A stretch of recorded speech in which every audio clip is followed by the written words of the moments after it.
Guys এইটা ভালো করে দেখো, ঠিক আছে? এই যে মোটর চলছে, এই জলটা যাচ্ছে পুরো একদম রাস্তায়, ঠিক আছে?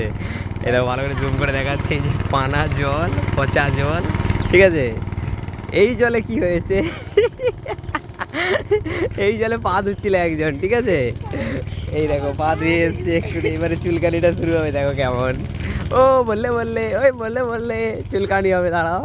চুলকানি কি মজা, আমাকে বলে পা ধো পা ধো পা ধো, আমি বলে না না আমি ধোনি পা। হ্যাঁ জলটা তো পরিষ্কার আপনা আপনি হবে, ঠিক আছে? হ্যাঁ হ্যাঁ এখানে পা ধোবো। কি মজা, এই যে জল, এই জল দেখো, এই যে জল, ঠিক আছে? এই জল এই অবস্থা, এই জলে পা ধুইছিল। ও ভাই সাব, সেরা সেরা সেরা একদম সেরা, তুমি পারো বটে, ঠিক আছে? দেখো গাইস, পা ধুতে হবে না, পা ধুয়ে কী করবো? না না পা ধুতে হবে না, পা ধুয়ে কোনো লাভ নেই, এটা কলসিতে জল ভরছে তো। হাই সেখানে একটা কল আছে, চলো।